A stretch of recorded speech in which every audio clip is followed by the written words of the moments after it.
everybody. Glad you're with us here. It is a Tuesday with Longshore and McKnight, presented by Bud Light. So glad you are with us here today. And, man, the chat room was humming early today. A lot going on there. We appreciate that from our friends at River Region Straw. I don't know if it's seeing that the Daily Dog hit double digits last night or they just want to needle the fan. We'll see. More on that later. But, man, thanks for getting up early and getting the chat going. All right. My guy, Ty, checked in this morning. Doesn't have the timestamp on it on screen, but Ty checked in at 3:31 this morning. What are you, a truck driver? Are you working midnight shift at the hospital or something? Barry, that's got to be a new record. I mean, 3:31 in the morning. Believe me, ain't nobody having a good morning at 3:31 in the morning. They're either still out, to which John says, okay. Or they can't sleep, either way, or they've had to get up ungodly early. There ain't no such thing as a good morning at 3:31. Ty, I got to give it to you, though. It is a new record. Not sure it will be beaten. We'll see if anybody can do it before 3:31. Yeah, Barry, Tuesday morning at 3:31. Don't know if I've been up many Tuesday mornings at 3:31, but you go, Ty. Came back again, Barry, at 5:49. He checked in at 3:31. Then 2 hours and 18 minutes later, he said, that's not enough. I feel like more. And his chat at 5:49 was, the Dolphins still can't play in the cold, and the Steelers' home win streak on Monday Night Football remains. Again, more on that later. There was also a chat about the Dolphins and Tua.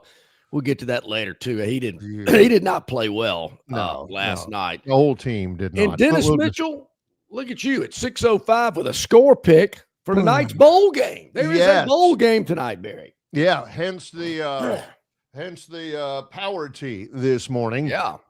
Dennis says, my score for the Troy game is Troy 34, Jacksonville State 27. Barry and John, the Michigan coaching search looks like it might be a free fall. You think? I like both of those. I like especially the fact that he says Barry and John. That's well, I think Dennis, very smart man, going in alphabetical order. Yeah. Well, which is why Longshore and McKnight is called Longshore and McKnight. Oh, I've never really thought of it that way. For that very same reason. The Michigan coaching search, their interim coach is a guy named Biff Poggi. Biff, who used to be the head coach at Charlotte, and we used to make a comment every once in a while because he would show up and he's about 340, 345. Biff doesn't watch what he eats very much. And he was wearing cut-off neck T-shirt, gray T-shirt, cut-off sleeves, cut-off bottom. He looked like something out of Land of the Lost. And now he's at Michigan as the interim head coach. And somebody was talking to him on the record yesterday about what it's been like since Sharon Moore got fired for cause for an alleged illicit relationship. He says, well, first of all, it was shock. Then it was anger. And now the players, quite frankly, feel a little bit betrayed. Yeah. Hey, Biff, good luck getting that job on a full-time basis now.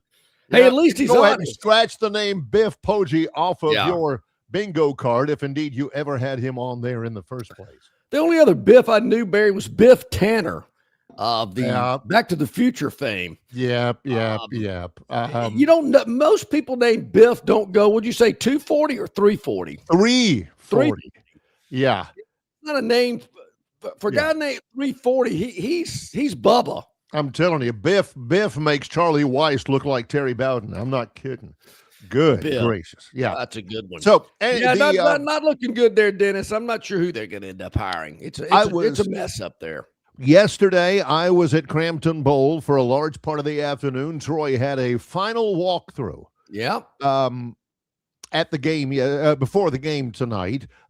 Troy was out there 2:00 in the afternoon to 3:30, something around like that's when I was out there, and I came back with the team, getting ready, just getting acclimated. And John, it's a bowl game, and you take a bowl game very seriously if you're at Troy. Yeah. It's Jacksonville State. Oh, Jacksonville State. They haven't played since 2001, back when Troy was Troy State. So it's been a long, long time. They've played Jacksonville State more than any other school in the country by far, and it's a battle for the old school bell, and it was full of hatred, unadulterated, absolute dislike. So what do you do after the game, after the final walkthrough, before you go into battle against your longtime rival? You want to give the players a sense of what this thing's all about, right? Hey, man, guys, this is Troy. That's Jacksonville State. We play them in basketball. We play them in baseball. We hate them. What do you do to bring that point across? Bring out post walkthrough when everybody's gathered around the middle of the field. All right, everybody take a knee. And you bring out Troy Sports Hall of Famer and a guy who was 4-0 in his career against Jacksonville State for a pep talk, Huntington head football coach Mike Turk. Oh, wow. Bring out the heavy artillery for that. Man, heck, I was going to put the eye black on there, you know. He didn't say anything about how his legend really began on the playing fields at Jeff Davis High School and the his success. Again, he was a Harlan Hill player of the year guy and all that kind of stuff. He didn't mention the fact that he all began because he was pushed so hard in practice by my backup quarterback, John Longshore. Yeah, the comfort of knowing number 8 was standing over there on the sidelines if he ever needed me. We were on the east side of Crampton Bowl. That was our home side, the opposite press box side. We faced the press box. So yes, yeah, remember many a day pacing the sidelines there. That is awesome. I think if Dennis had known that Mike Turk was giving the post walkthrough prep talk yesterday, Dennis would probably have Troy by 28 rather than just. I think Dennis has got more on that later. But I see you working there, Dennis. Yep. That's pretty cool. So I got to ask, similar to Auburn scheduling Troy for a future football game, what about Troy scheduling Jacksonville State? I'd love it. The fans were calling for it. For a while, Jacksonville State has now been Division 1A, FBS. This is their third year, and they've been to a bowl game all 3 years. So, maybe somebody at Troy's going, why are we helping them out? I mean, we're trying to build our own program. We don't need to be helping them out. I mean, I don't know. It is a guaranteed sellout or near sellout every time they play. Every time they would play. They would sell a bunch of tickets. What do they call it? The Sound of the South for Troy, and I think the Marching Southerners or something from Jacksonville State.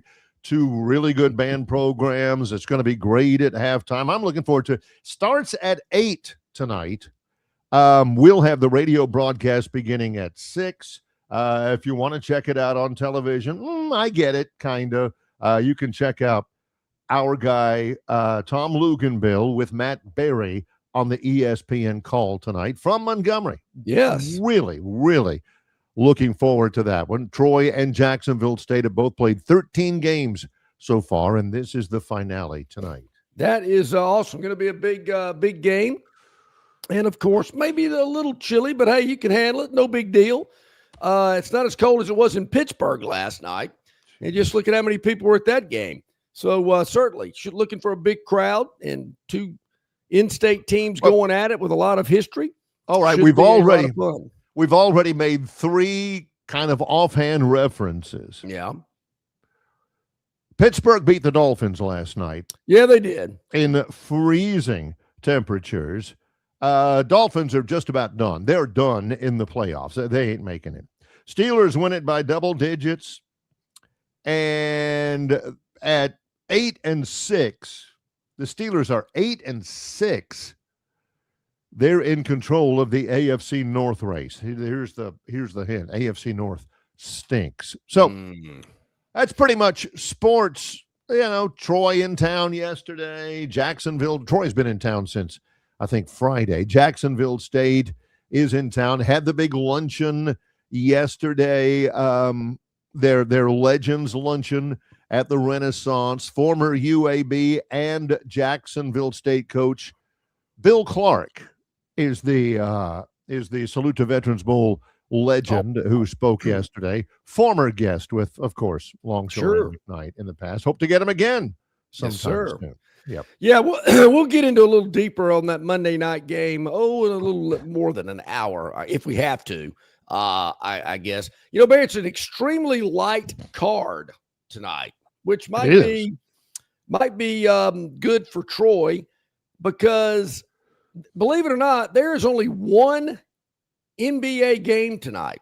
Only one. It's that silly Emirates Cup or something like that. The Emirates NBA Cup championship game. It's an in-season tournament, which is the biggest gimmick in professional sports. Yeah, kind of. And it's the Spurs and the Knicks tonight. This is how big of a game it is. The Emirates in-season NBA Cup championship. It's not the NBA championship.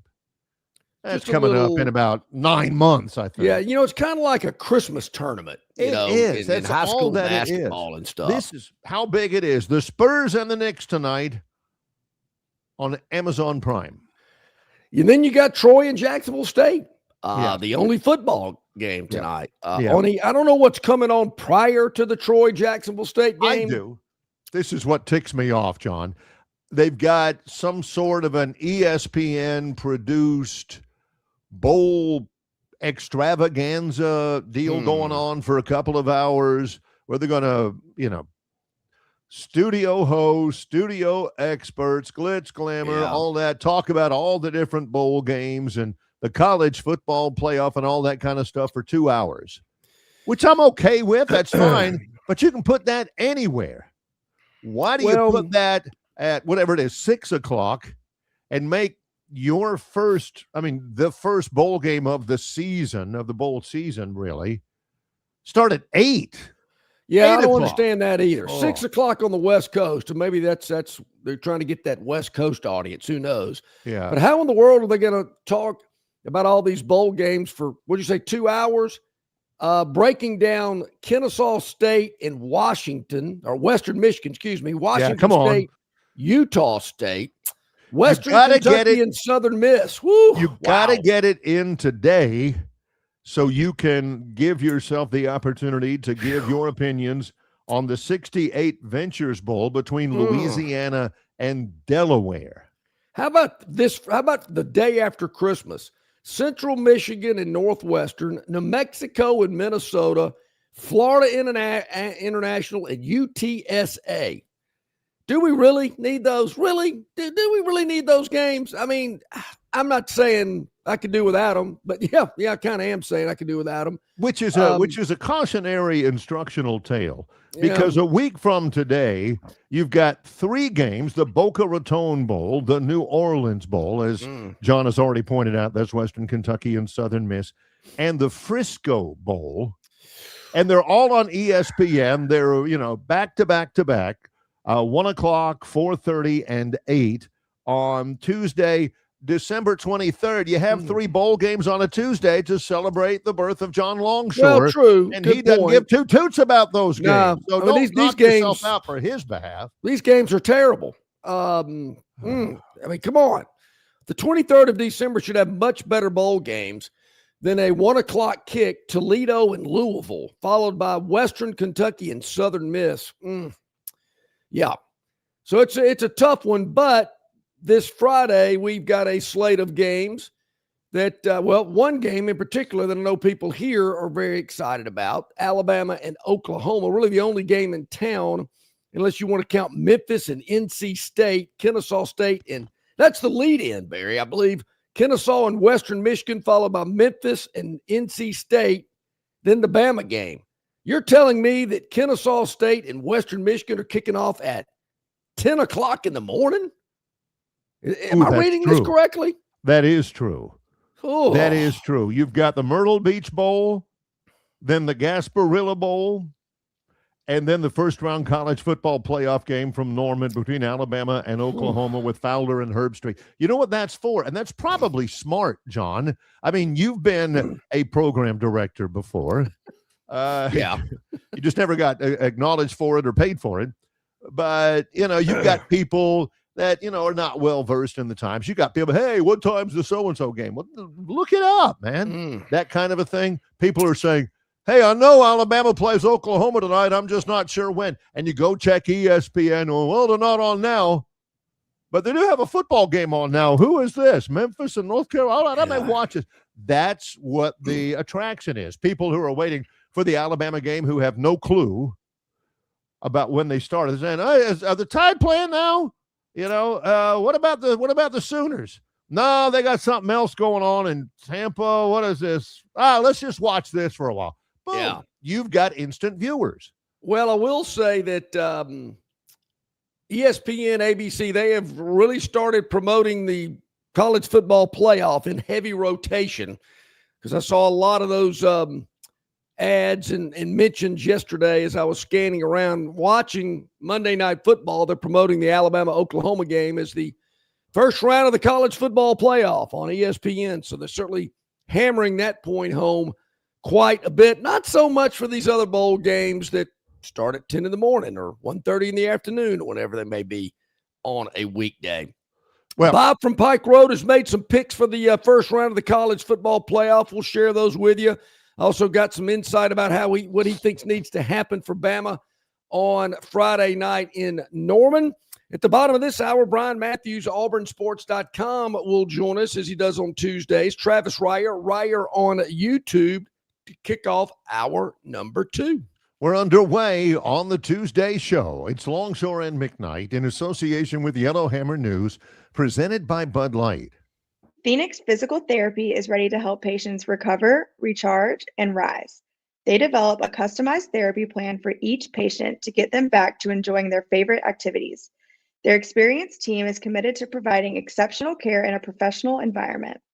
Whether you're looking to prevent or treat an injury, recover from a recent illness, or recuperate from surgery, schedule an appointment with our clinic and take advantage of our physical therapy, athletic training, workers' comp, and employer solutions service. Experience elevated physical therapy today. Call Phoenix Physical Therapy at 239-9316. That's 239-9316.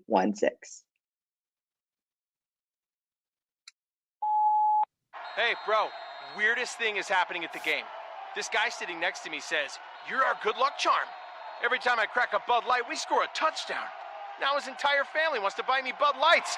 I think I'm some kind of a football prophet. Talk soon. The team needs me. Anything for Bud Light, the official beer sponsor of the NFL. Stock up today. Enjoy responsibly. Copyright 2025 Anheuser-Busch Bud Light Beer, St. Louis, Missouri. Jim Massey's Cleaners and Laundry is an Alabama-based, family-owned and operated business that specializes in dry cleaning and laundry, serving the river region since 1941.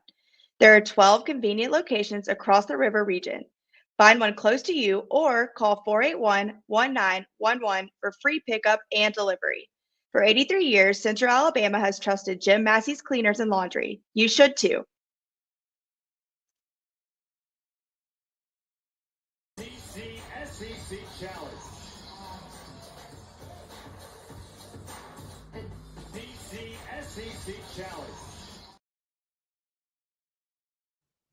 Here we go, back at it here. I don't know how that popped up. Tuesday with Longshore and McKnight. I don't want to sound like, what's the right term? An elitist, or I'll go Judge Schmales on you. How about that? That'll be an easier one. Yeah. Just don't belong. Some people just don't belong. If you're having a college football playoff, the 12 so-called best teams remaining in college football, I don't think a team should be a 21.5 point underdog or an 18.5 point underdog as James Madison and Tulane are this upcoming weekend. Now, I know what you're thinking.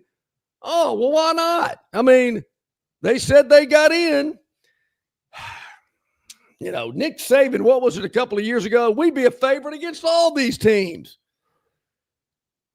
And I made the statement, just let Vegas decide who ought to be in the tournament. Yeah, which is the dumbest thing I've ever heard. No offense.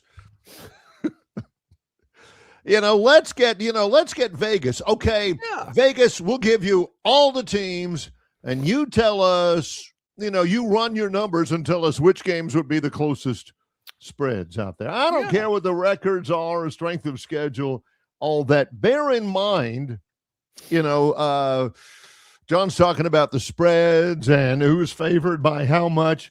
Bear in mind, last year, Penn State won their first-round game by 28. Texas won their first-round game by 26. Ohio State won their first-round game by 25. There were a lot of blowouts last year and the year before. Oregon beat Florida State in the playoff semifinal in 2015 by 39 points. So if you're sitting there going, there's obviously that's not going to be a good game, and therefore James Madison, Tulane, they don't belong. Well, there have been a lot of teams that have been pretty highly seeded that have gotten drilled. Florida in 2019. Florida State was in the playoff? Yeah, in 2015. Clemson beat Notre Dame in 2019 in the playoff semifinal of the Cotton Bowl by 27. So obviously those teams that got beaten so bad, the first round games last year, those guys that lost, they didn't belong in the playoff either, but all of those were Power 4 teams. What was the point spread prior to kickoff? So it's more important to be favored by a certain amount or an underdog by a certain amount than actually winning the game. Well, I don't care who won it. I just want to know how much they were favored by, because that's the most important. Well, a lot of people out there that is. I'm just wondering, in January, when these people get together to try to once again correct college football, which I doubt they'll be able to do, and some of the television executives get involved as well and say, y'all got to have some major changes here. We don't want Tulane in the playoff, and we don't want James Madison in the playoff. We want, who we want. And I know there's certain people out there. There's one in particular, a gentleman that's a little older than we are that has been writing for decades and decades and decades that does not like the term blue blood. Well, he also has no respect for the group of five either. So what the television networks want is we want the same people over and over and over again. I call that the Dallas Cowboy rule. And everybody is sick of the Cowboys. Can we get something a little different? Maybe a Cinderella story or somebody with a great player or, anything like that. Now, the bowl games, I'm very happy to be broadcasting a bowl game tonight in Montgomery. Very happy about that. My buddy Jason Jones says y'all have completely overlooked the first bowl game of the year. This past Saturday, 2 former college football playoff contenders, Washington and Boise State, played in the Gronk Bowl on Saturday. That was at SoFi Stadium. Washington won it 38-10. And I was talking with a buddy of mine. Troy basketball played on ESPN2 on Sunday, and I knew all the local guys who worked on the crew. One of them was working the Gronk Bowl out in L.A., and he says, that was brutal. The place seats about 80,000. Mm-hmm. Technically, John, it is not the Gronk Bowl. It is the L.A. Bowl. No, it is the Bucked Up with a B. Yeah, sure. The Bucked Up L.A. Bowl presented by Gronk. And he says, where are we going with bowl games? And I mean, he was getting paid for it. He's worked on the TV crew and all that kind of stuff behind the scenes. He says, what are we doing here? He says, what in the heck is Bucked Up? It turns out Bucked Up, this is how they got it for their title sponsor. And you look at some of the other ones, you're thinking, man, they must be really struggling. Bucked Up is a supplement company, creatine, protein, pre-workout, all this kind of stuff, where their basic ingredient is ground up deer antlers. Huh. Where are the bowl games anymore presented by U.S. Steel? I don't know. Yeah. IBM. Well, I've been saying it forever that Bucked Up L.A. Bowl presented by Gronk. The Snoop Bowl. Yeah. You know, I do wonder about some of these bowl games. I don't know. Obviously, ESPN's paying for all this. I mean, I got to tell you, I'll come clean. I mentioned yesterday I saw Troy at the Renaissance on Saturday night. The team, the managers, the coaches, the buses, Jack State as well. And I thought, who's paying for all this? I mean, these guys are staying in a hotel for, I guess, 4 or 5 days. Does ESPN pay for all that? I mean, that's got to be a pretty big expense to house an entire football team for multiple days. And this is going on all over the country. In a lot of these bowl games that are being played like tonight, I'm thinking somebody's got to be paying for all this.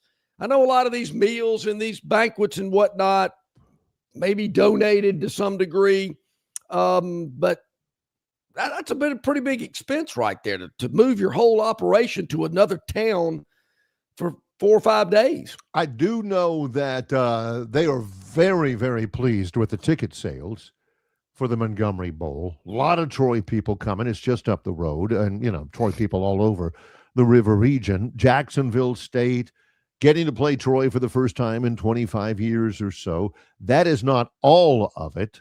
All of the revenue. There's a ton of TV revenue, but I do wonder whether ESPN and ESPN lately, John, you and I have commented on this. ESPN hadn't exactly been extremely profitable. They've had some cash flow problems. Yeah. Shall we say recently, from viewers who are just like, we just want sports. We don't want to have, political agendas pounded into our heads. We just want to watch the games and see what people say about them and how to bet and all that kind of stuff. So maybe at some point there's already 2 that are gone. The Bahamas Bowl, gone. The Gronk Bowl, gone after Saturday. They're not having it anymore. And there's a couple of others out there that probably do make good business sense to just say,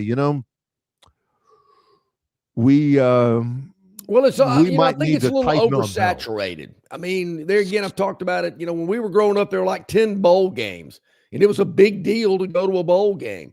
And now I think it's just oversaturated. There's too many.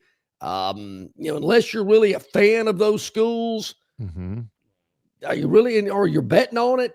I just don't think there are enough hard-nosed, I want to watch a football game kind of people out there. Well, let me ask you this then. If you allegedly you have been around several people who like to place a slight wager on certain events. Mm-hmm. Let's just say, in that same line, in terms of volume, is there a sizable volume of people who are saying, man, I have got to do it. I am watching this game from beginning to end because I'm taking Mississippi State -2.5 over Wake Forest in the Duke's Mayo Bowl. Well, is there a lot of that? Well, let's bring it home, as they say, on a more local level. Troy and Jacksonville State, it's the only football game on today. NFL, college, high school, they're it. It's the only football game. So just think of the millions and millions of people that love to have a little action on a game. Hey, well, look at this. Troy and Jacksonville State. What's the number? You'll have a lot of that type stuff going on, more than you would any other time, because it's the only game in town. Man, I got to have a piece of it. If I'm watching it, I got to have some action on it. So from that standpoint, standalone, viewership will be better, probably more of a bigger handle because of it being the only game in town. So at least they got that going for them. I mean, I will give them that. Yes. But I do just think there's just too many bowl games. There and are I know what people say, so what if a city wants to host it and the two teams want to come play, what harm is it? That's me. There's not. There's not harm. I just think wonder, it's just too many. There's some out there that you kind of forget. Oh, yeah, there's a game in Tucson, or there's a game in Frisco, Texas, or there's a game. They kind of do forget it out there in just sheer volume. And Barry, I'm going to watch the game tonight. I mean, I might not sit there and watch every minute for 3 hours, but I wonder. But I will watch all the playoff games. But I'm not watching every bowl game.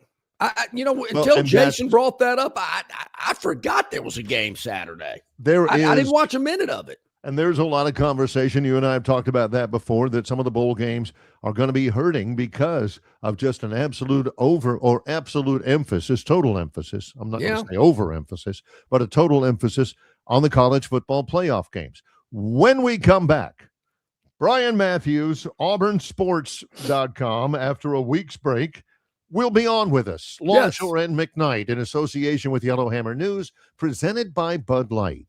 Known by avid golfers as one of the most beautiful and challenging stops on the Robert Trent Jones Golf Trail, Cambrian Ridge in Greenville lies just 40 miles from Montgomery.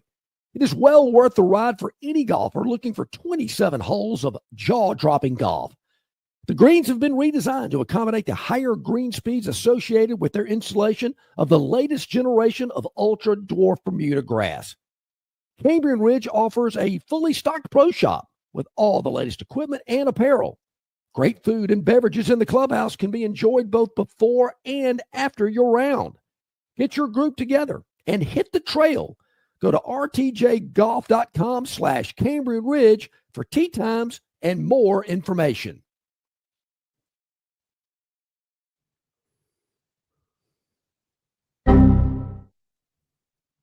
This is the famous Budweiser beer, brewed with the choicest ingredients since 1876. 139 holidays strong, decking the halls in an 8-horse open sleigh, aged over beechwood for a crisp, smooth finish. Anyone can jingle all the way. Only Budweiser can macro all the way. Budweiser, this Bud's for you. Enjoy responsibly. Budweiser Beer, Anheuser-Busch, St. Louis, Missouri. Local banking expertise, the newest innovations and technology, personal attention, genuine hospitality. It's all just part of the Riverbank and Trust difference. They invite you to experience it for yourself. Welcome to banking above and beyond at Riverbank and Trust. Locations throughout the River region, locations throughout the state of Alabama. Riverbank and Trust. Get a head start on holiday travel with Montgomery Regional Airport. Book early and save big on flights to your favorite holiday destinations. Whether you're visiting family or living out your dream stay, you can count on MGM to take you there. Fly easy, fly MGM. Okay, back at it. Glad you are with us. Brian Matthews scheduled to join us here momentarily. AuburnSports.com. Auburn's got Purdue, I believe, coming up. The number one. Are they still number one, or is Arizona number one now? In college basketball, the Purdue Boilermakers. Arizona ought to be number one. Yeah. I can tell you that. Boy, they have looked really good so far. Nate Oates not happy at all with his team's performance Saturday in Birmingham at BJCC. Once again, Barry's team can't rebound, particularly offensively. Auburn's got a little bit of a break. They play Purdue on Saturday, and something called the Peachtree or the Peachtree Network or something like that. It's going to be in Indianapolis. Yeah. Not on Purdue's campus or anything like that. That'll be on Saturday at 5:30. Alabama plays basketball next, coming up on tomorrow on the SEC Network against South Florida. It's odd. You got to get back used to it again, because I never do this, but I do notice that they don't have a spread on the Alabama-South Florida game tomorrow night. But they'll have a spread on a college football game, on a game in November. They'll have a spread in June. I can't figure all that out. Similar to the NBA, the basketball point spreads come out the morning of the game, which I've always wondered about that. What is it about the round ball that they can't? And they're playing multiple times during the week, and certainly, someone could get injured or something could happen. Right. But basketball spreads come out the morning of the game. So would they play South Florida tomorrow, you said? Yes, tomorrow night, 7:00. So that'll be tomorrow morning. We'll have a spread on that. I got to admit, don't know a lot about South Florida basketball or football for that matter. Except the reason why they're playing is South Florida's head coach. I'm going to take a flyer and see if I remember this correctly. The head coach at South Florida, John once bumped into at a Kenny Chesney concert when he was an assistant coach in Alabama. Correct. Yes. His name was Brian Hodson. That's right. He used to be an assistant in Alabama. Then he was a head coach at Arkansas State. He left after Troy kicked their tail in the Sun Belt Conference Championship game last year. Now he is at South Florida. What are the odds, Barry, of there's probably 60, 70,000 people at this Kenny Chesney concert, and he sits right in front of me? What are the odds? It's unbelievable. Yeah. Unbelievable. Last week, it feels like several weeks ago, a week ago Friday, Troy football played at James Madison for the Sun Belt Championship. Freezing cold. Yep. We were staying in Charlottesville, where the University of Virginia is, and we're trying to find a place. We end up being on the UVA campus, and it was Thursday night. We played on Friday. Students were out. It's a great campus, and it's right on the little strip that they have with all of the student eateries and stuff. And so we're trying to get back out of there, waiting at a traffic light. 4 students come walking across, all of them wearing Bama sweatshirts. What? Not the same sweatshirt. They all had different sweatshirts.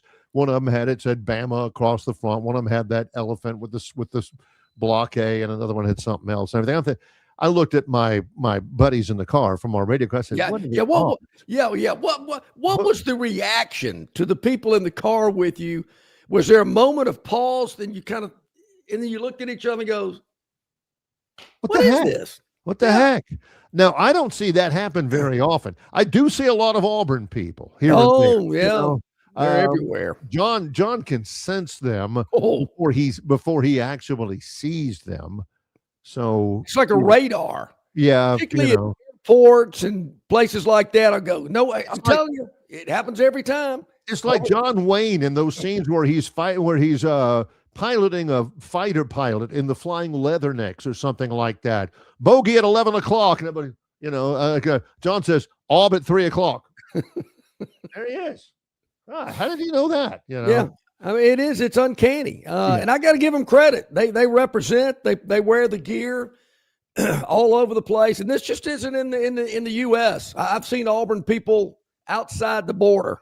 Yeah. It's amazing. It really is. I give them credit. I will say this, Barry, in my days, I have seen more people in Auburn gear in places I would not expect than I have people with Alabama gear on. And I don't know if it's that Auburn people, that's their daily clothing, that's, you open up their closet and they've got like a white shirt, a pair of khakis, and everything else is all gear. That might be the case. I do know people like that. We had a producer like that one time. You see like Big Top Pee-wee or Pee-wee's Big Adventures. Pee-wee goes into his closet in the morning and he's got that same gray suit with the bow tie and all that. He's got like 18 of them or something like that. I know people who have got it's not the same outfit, but they got a white Auburn shirt. They got a navy Auburn shirt. They got an orange Auburn shirt. They got an orange and blue Auburn shirt. They've got an orange and white or, all the way through there. And I know, I know people that 80% of the time back in the day when I lived there, every time I saw them, something Auburn. It's like Jeff from Billingsley with Alabama stuff. Well, have you ever seen Jeff from Billingsley wearing just a yellow polo shirt and khakis? No. There's something Alabama. We know you guys know people like that, right? Oh, yeah. That you never see without some sort of Auburn gear or Alabama gear on. Jeff from Billingsley, I don't think I've ever seen him in anything other than crimson and white. Tobias out in Arizona this morning says Nate Oates needs to get his big men from camping out at the three-point line. Maybe they'll get an offensive rebound. Well, if they weren't so far away from the bucket. That's what they do. That's why they get a lot of big men. That's why they get the Grant Nelsons and the what his name, Stevenson, and some of those guys that they've had in the past, is because nowadays you don't have, at least at Alabama and certainly in the NBA, the big plotting Kareem or Bill Cartwright or those kind of centers that you just dump the ball down to and let them go to work. You don't have that anymore. You've got guys who can step out and shoot the three, like, Jokic and Giannis and all those guys.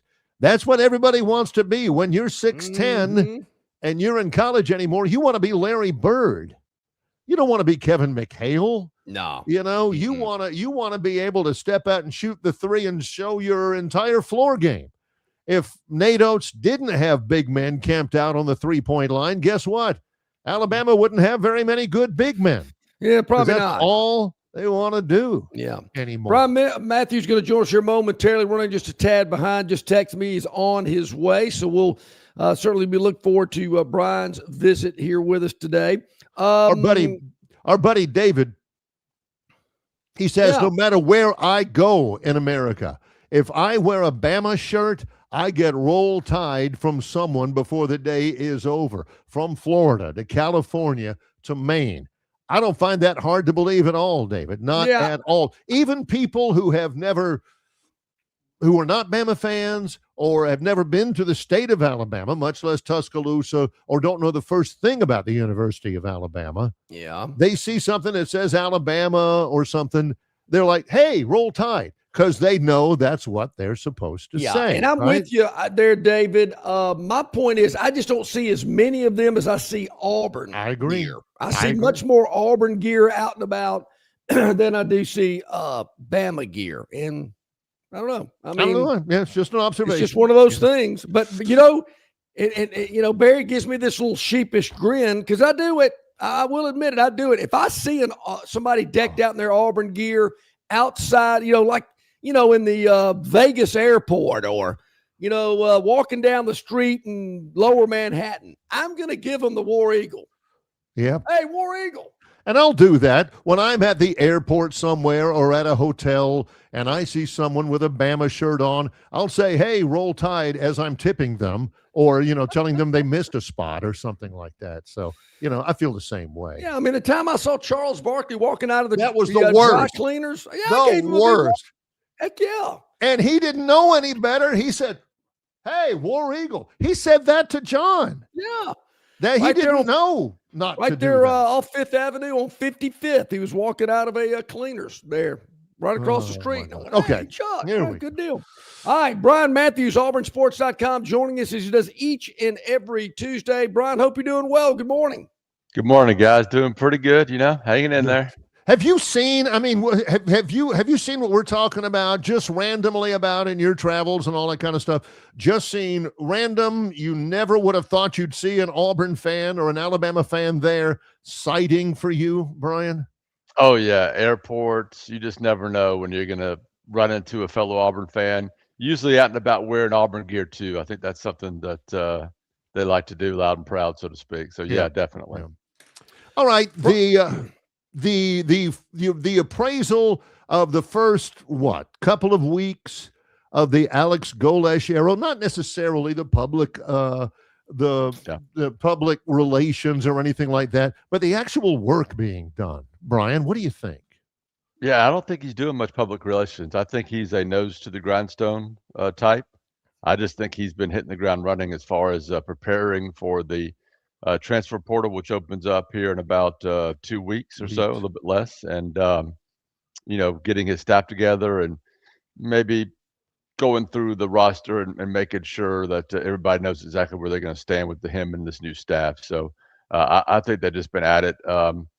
We know from the past that if you don't strike early, quickly, fast in this transfer portal, that you are going to lose badly. And it's going to be accelerated just because it's shorter now and there's only one scheduled, although I'm not ruling out that people will transfer in the spring too. But right now, the coaches are operating like this is their only chance to add more talent to this roster. So it's going to be a wild opening few days when that portal opens, I think January 2nd. Yeah, that's going to be wild. You're right about that. What about the guys that have already left? Did any of those guys surprise you that have announced that they're transferring? Do you expect any more? There's 14 so far. Definitely expect more. I think there'll be over 20 for sure.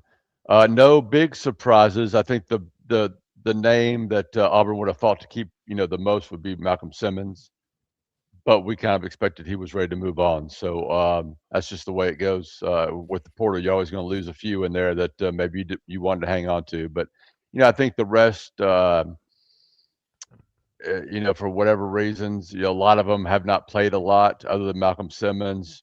Jackson Arnold, of course, his situation was going to be where he needed to go somewhere else if he wanted to play or start.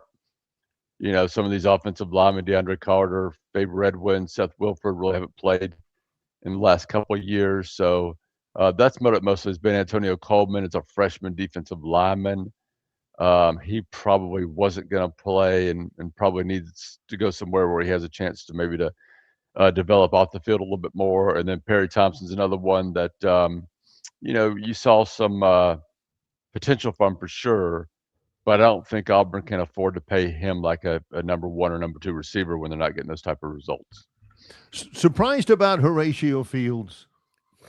Yeah, a little bit. Coming off that injury, but he's probably back close to 100% by now. Yeah. And then he does have a year of eligibility. I thought Horatio was a leader, a guy who really fit in quickly, stepped up on this wide receiver group. So he'll be missed, but I'm not sure he exactly fit into what Golish and his guys were looking for.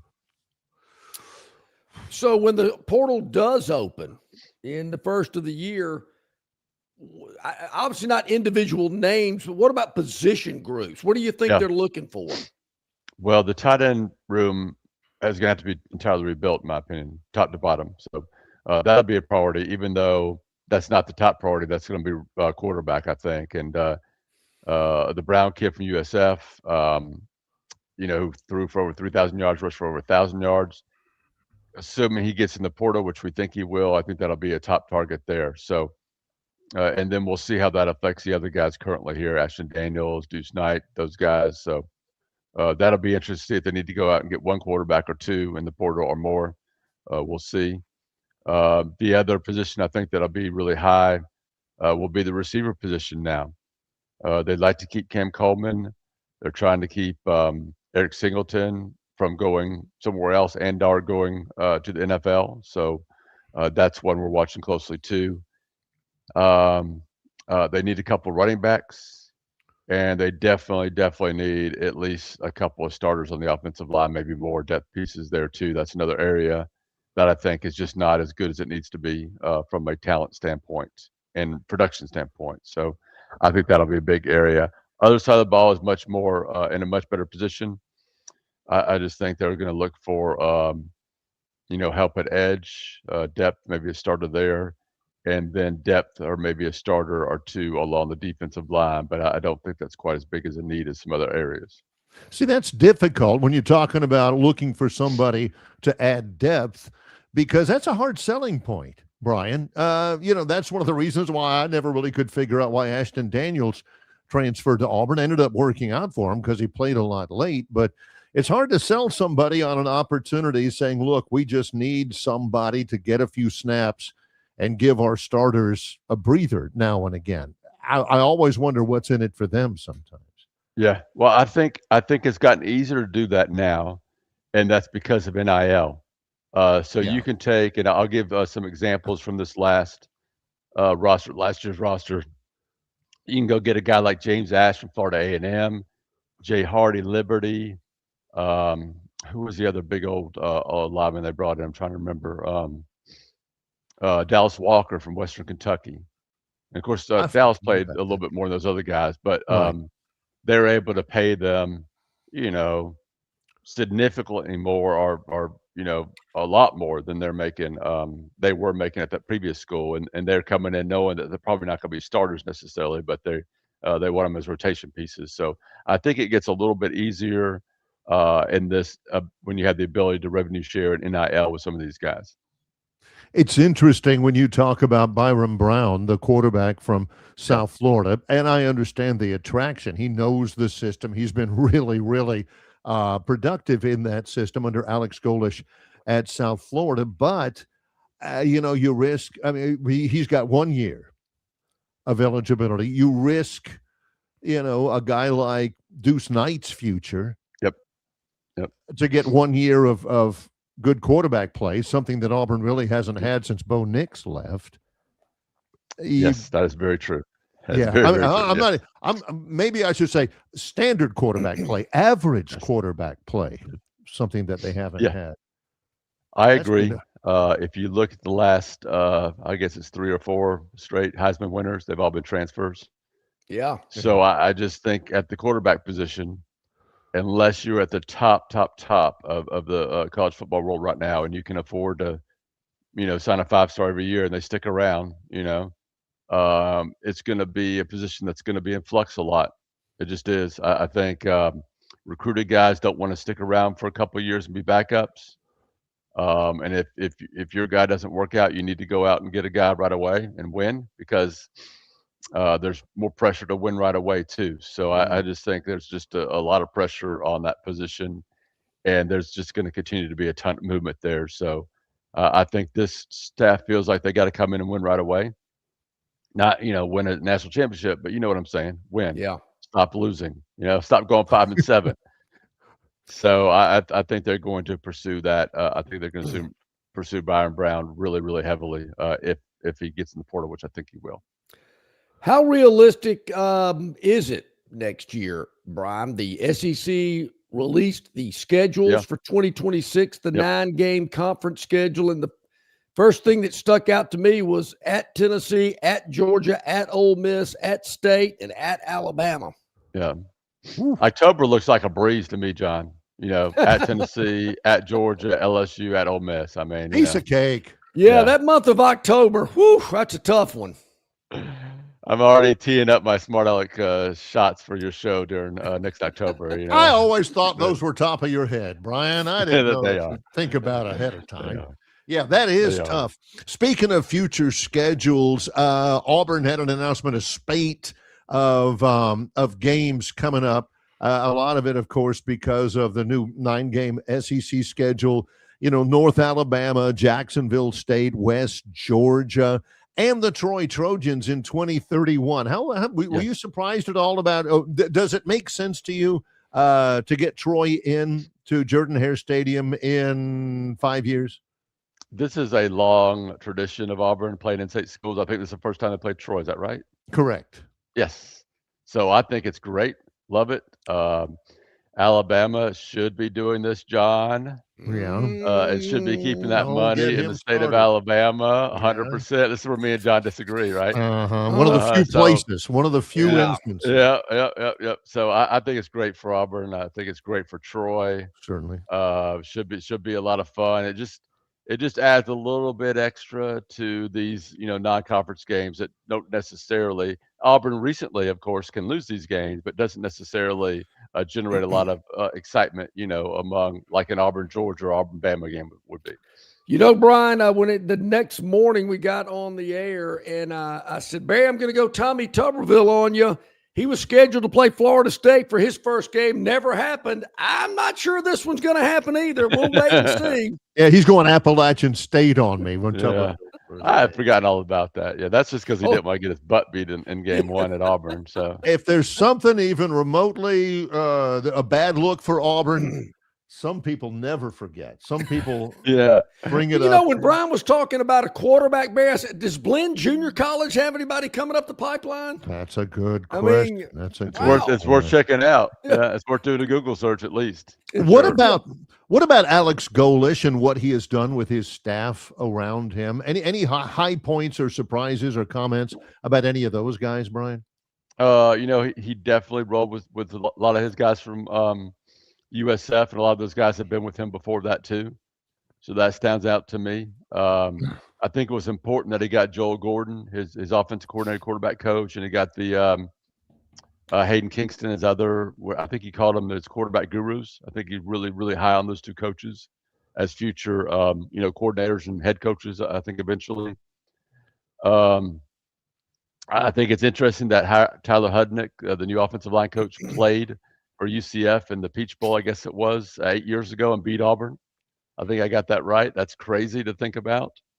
A young guy, so he's going to be fired up coming to a school like this. And I think Durkin has got at least two guys, maybe more, that have been defensive coordinators of the schools, which I think is good too, because I think at some point he's going to be in demand to move on as a head coach somewhere to restart his career there. So that was big. I think it's a good staff, but I'm not going to sit here and say it's the greatest ever. Go win some games, and we can talk about what a good staff you have. Do you have any problems at all with the Heisman Trophy voting, with the way it turned out? Did the guy who won it, was he the guy who should have won it, Brian? Probably, but I would have voted for Bobby anyway because I'm an SEC homer, and I thought that he elevated Vanderbilt more so than any other player in the country elevated any other team. That's just my opinion. So I don't watch every Indiana game, so I'm SEC biased for sure. Yeah, I wish you wouldn't have acted like such a child after the fact. Me too. Yeah, that was not a good look. But yeah, I'm with you. I think he elevated Vanderbilt to a level they've never seen before. Yep. It would have been fun to see them in the playoff. Well, speaking of that, what are your thoughts about JMU and Tulane in the playoff? They're big underdogs in the game Saturday. Are those the type of teams that need to be in the playoff, or does it make college football special, letting those guys have an opportunity? Well, when it was happening, we're getting like, if so-and-so wins and this team loses and Duke gets in there and wins, I was like, that's hilarious. I can't wait to see that. And then I saw it on paper. I was like, golly, that's not very good. So my answer to that question is no. I think we need to eliminate the G5 exception or whatever it is to the playoffs. Man, if they can earn, no offense, Troy, if they can earn a bid, just like any other independent or whatever, they get in. That's the way I see it. Yeah. What I'd really, really, really like to see is a G5 playoff. I think that would be exciting. I think that would be a way for them to earn money. Is my studio bugged?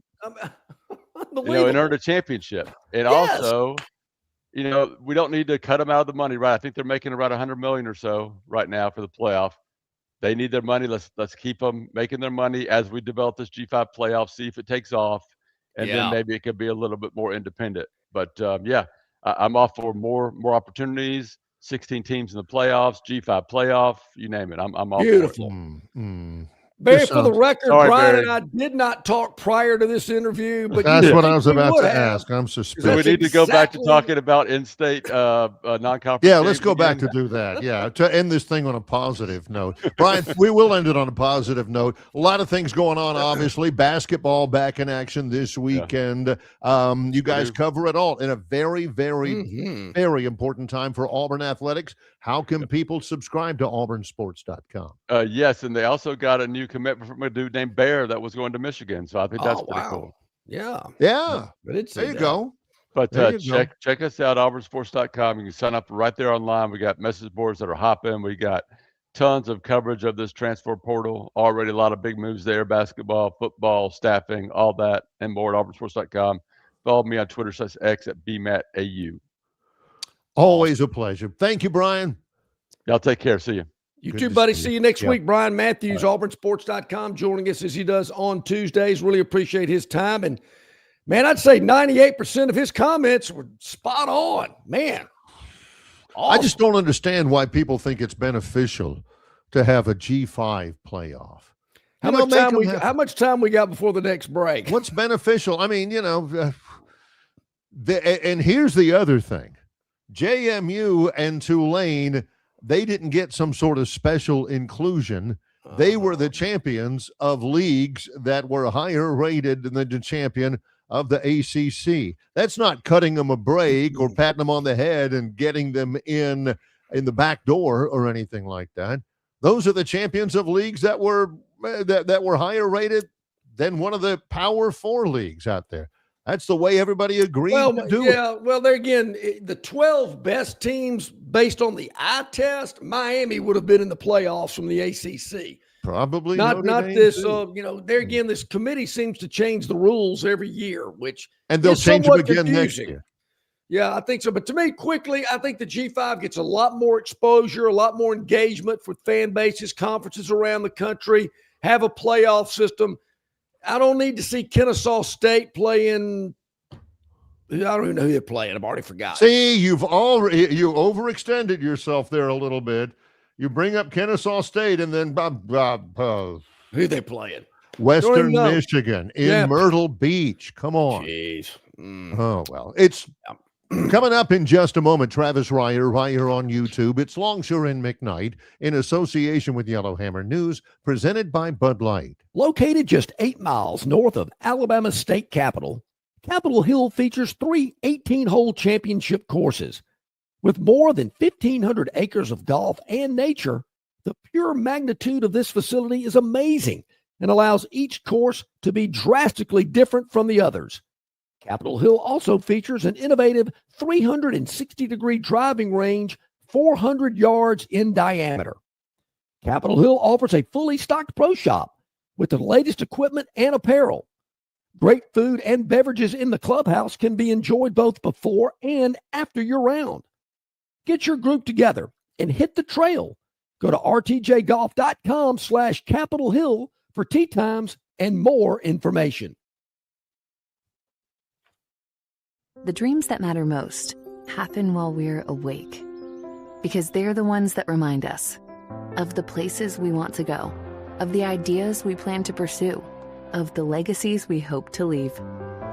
We understand you have goals to meet, and we want to help you reach them, to fuel your vision and invest in whatever motivates you. So we want to know, what inspires you? Synovus Bank, member FDIC. The drive into fall event is bigger and better at Stivers. Over 150 new Rams in stock, up to $21,000 off or 0% for 6 years, and heavy-duty Rams, $13,000 off. Stivers, Chrysler Dodge Jeep Ram, where Price sells new cars and trucks in Prattville. The drive into fall event is bigger and better at Stivers. Gladiators, $11,000 off. Wranglers, $12,000 off. Even 3-row Grand Cherokees, $13,000 off or 0% for 5 years. Stivers, Chrysler Dodge Jeep Ram, where Price sells new cars and trucks in Prattville. All right, welcome back in, everybody. A couple of minutes past the top of the hour. Travis Reier going to join us here momentarily. If you hear some banging and hammering and things of that nature, my neighbor's getting a new roof today, so sorry about that. Sorry about the confusion. Yeah, that's the thing about doing it from our home studios. John's at his home studio. I'm at mine. We had some trees removed the other day, and we were thinking, man, I hope they don't come around 8 o'clock because be able to hear it on the show. They didn't. Everything was fine. John's had what was it? I heard hammering one day. Hey, it happens. Yeah, it does. Yeah, it's part of it. So, I feel sorry for I don't know. I guess if you're a roofer, Barry, you like days like today because I see these guys putting roofs on in the summer when it's 100 degrees. I'm thinking, whoa, wow. We have the indoor practice facility now at Troy. Which is right outside the parking lot where I park behind the field house. Mm-hmm. And, they started it in February of this year. Yep. And they're going into the summer with it. In the summer in Troy, those guys are up there nailing down the shingles or whatever on the top of that roof that's 100 yards long. You're at the 50 at the very top.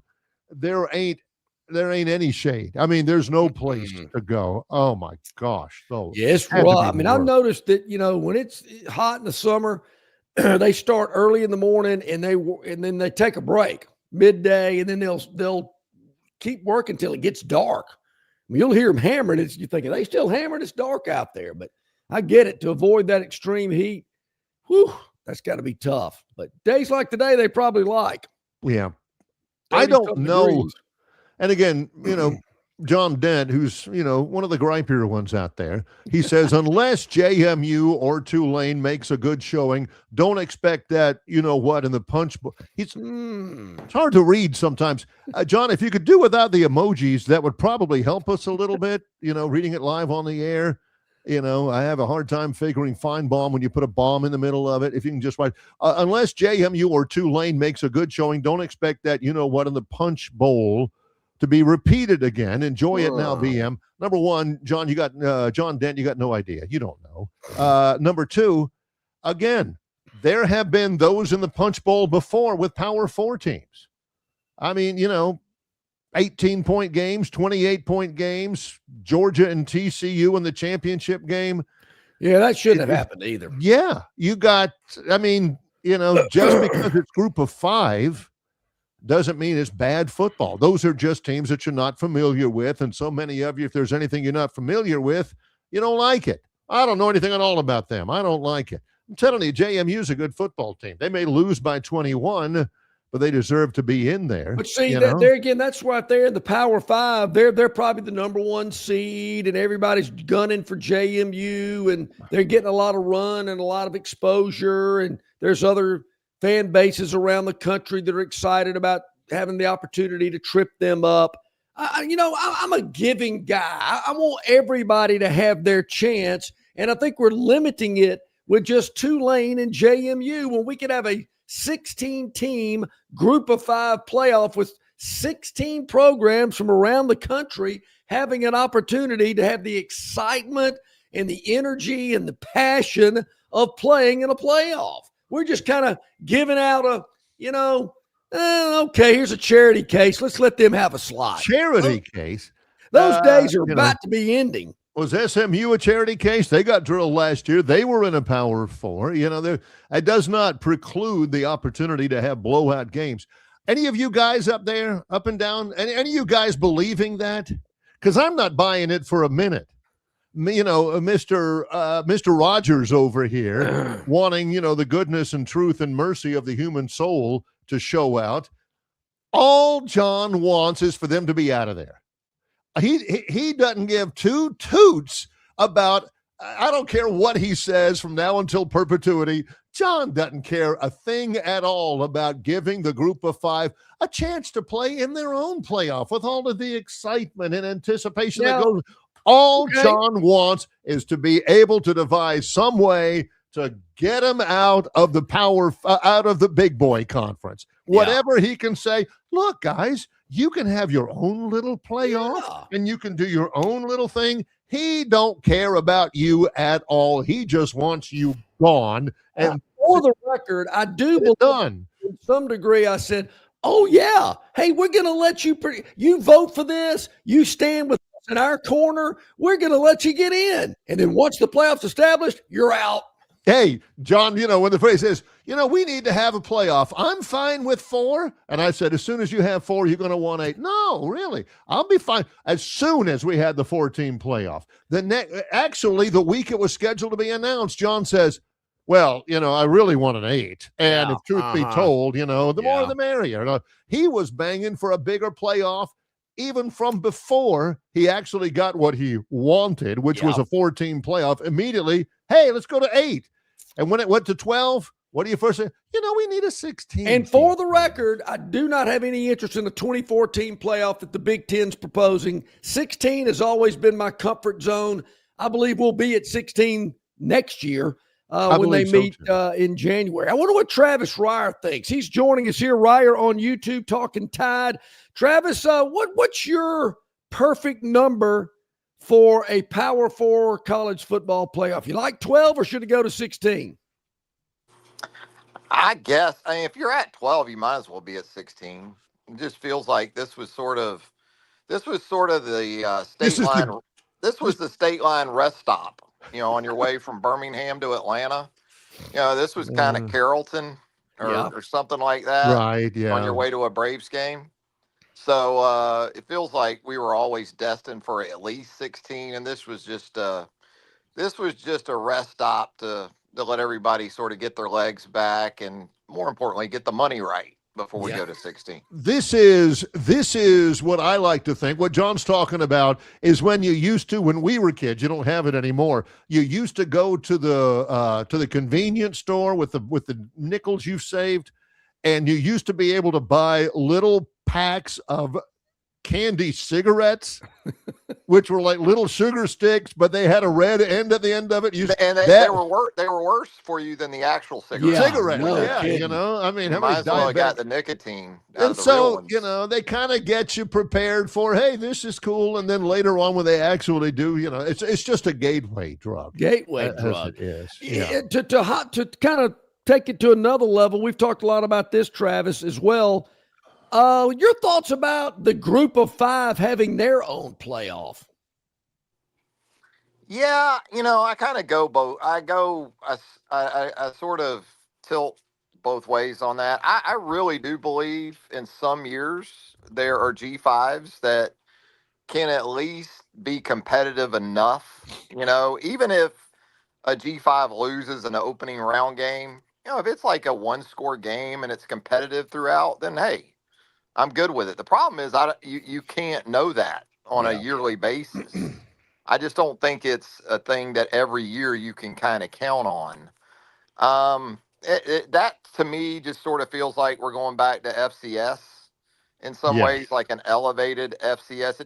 If I'm one of those G5s, I wouldn't feel like, that's that's just another level of FBS. That would feel a little too FCS. Just like, why did I make the move up to FBS? And again, financially, what's the impact of that for the G5s? Trivia question time. Can you name, just off the top of your head, the team in the NFL that has the longest current winning streak in the league? Well, that would have to be the team from Northeast Florida, Southeast Georgia. Duval. The Jacksonville Jaguars. Yeah, I mean, playing at an incredible level. And I know it was the Jets, okay? I know Brady Cook was starting at quarterback. But listen, I've seen the Jags sort of, stumble their way through games like that. That was a very, what I call, professional win from the Jags on Sunday in lighting up the lowly Jets. So, credit to them right now, playing at a very high level. We're going to learn a lot. It's a validation Sunday coming up out in Denver for the Jags with Bo Nix. A team that's won 11 in a row, by the way. Yeah. The Donkeys waiting on our Jags out there. Yep. Speaking of winning streaks, Travis, I will be in attendance Sunday at a game watching a team going for their 3rd win in a row. An NFL team? Yes. Gosh, the Saints. Yes, right? Playing those lowly Jets on Sunday. Yes. Well, you should be in good shape based on what I saw on Sunday, especially after knocking off Bryce Young and the Panthers in the Dome. That's impressive. Maybe the Saints have found their quarterback. Maybe. I don't know. I've still got to see a little bit more. Let's talk about validation Friday for the Alabama Crimson Tide first round playoff game. A lot riding on it against Oklahoma. Revenge game, I guess, as much as anything for Alabama. Other than moving forward in the playoff, heading into the college football playoff after what you saw in the SEC championship game, do you like Alabama's trajectory right now? Trajectory, no. And when you think of things in terms of, boy, this is get back for Alabama, or any team in a situation where just a month ago they dropped a game and then they get a rematch against that same team. Based on trends and trajectory and the answers that this team has or hasn't had over the last month for what it has been confronted by, no, I don't feel like, Alabama's going to roll into Norman and win by a couple of 3 touchdowns and, be on this trajectory to really be a problem in the Rose Bowl against Indiana potentially. Now, maybe that's what we'll see on Friday night, but on Monday of game week, Tuesday of game week, which is essentially Wednesday, and hearing Kalen DeBoer talk about some key pieces for this Alabama team that, they're moving in the right direction.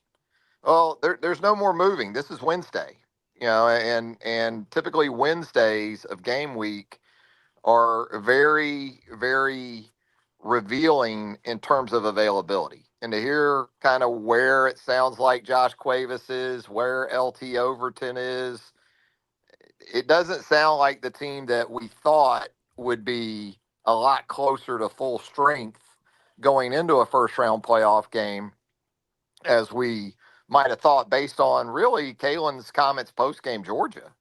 But that narrative shifted quickly after Alabama made the playoff field on Sunday, and it was back to, well, who knows who Alabama's going to have available.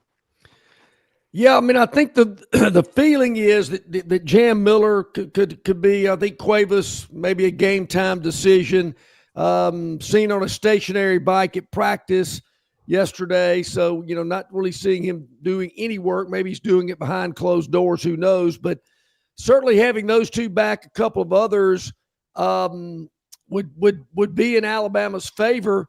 But the boys in Vegas don't seem to mind because they've got Alabama as a favorite in this game.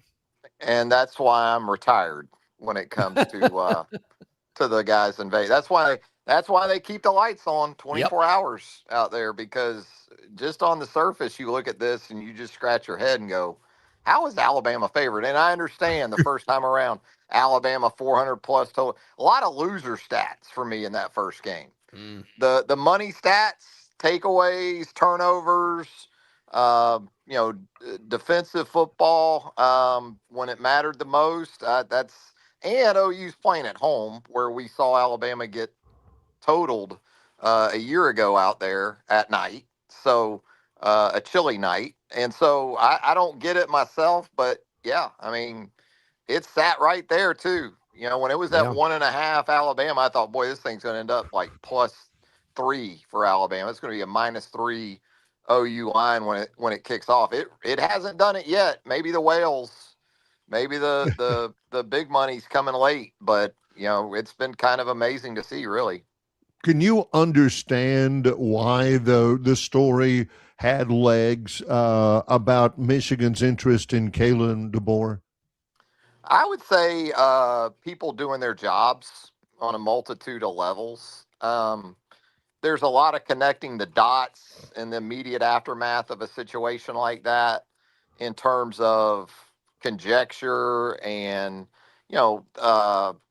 just rhetoric and things that, we talk about. I, John, Ryer on YouTube. There's just things that seem to make sense, right? And so hot boards, those type of things, the initial rush to get things like that up, they typically don't involve a lot of cross-checking of actual information. And so they create a lot of conversation. Also, I think, if you're a head coach and you've got representation, this is probably what's going to be a part of that too. And I think in some corners of the Alabama fan base, there's been, a disapproval rate ranking for Kalen DeBoer, especially later in the season. And if I represent Kalen DeBoer and I've got an opportunity to maybe get it out there that, hey, this is actually a guy, when it comes to Michigan, when it comes to Penn State, when it comes to some of the more prominent jobs in college football, he still has a lot of value around the sport. So to drown out maybe some of that noise, and then conversely, or in reaction to that, it was no surprise to see the statement from Alabama. Although I will say there was a time, really not all that long ago, where Alabama would allow this thing just to continue to get legs, wouldn't get out in front of it or offer a statement of any kind.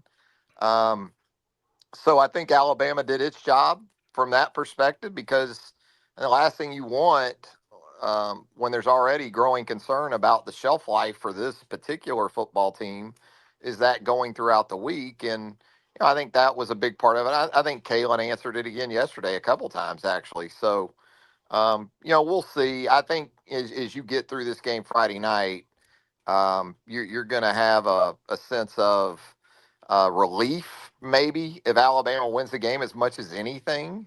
And if they don't win the game and they don't look particularly good doing it, it's going to be a noisy off season. And, with this game being played on December the 19th, that just allows for more time for that too. I mean, this isn't a game that's going to be played on January 8th or anything. Yeah, it's a couple of 3 more weeks of it before you even get through the end of the playoff.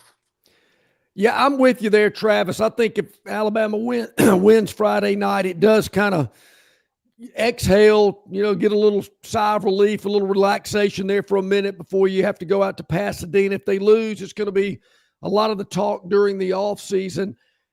I wondered, though, with Michigan and Kalen DeBoer, was it more about Courtney Morgan over Kalen DeBoer? That was certainly one of the reasonable connections for sure. I mean, Courtney's history at Michigan, I thought about that, but I just think it's to the point right now that, again, connecting dots just in general, like Penn State, there really wasn't any connection to Penn State, but, we had heard, well, it's undoubtedly Kalen DeBoer, the number one candidate. He's kind of in that spot, and we've seen it at Alabama in the past. I mean, we've seen coaches leave Alabama for other jobs. I mean, we saw it with Fran. We saw it with Bill Curry years and years ago. So I think that goes into the mix, maybe. I'm an old head, so I can go back to more of those situations than probably some of the newer generation or the current generation of people doing this kind of stuff. So I'm not sure to what extent that has been the case, but again, just in terms of sensible, because Kalen really didn't have ties to Alabama either. Yeah, I mean, right. So that kind of, I think, plays into it as well.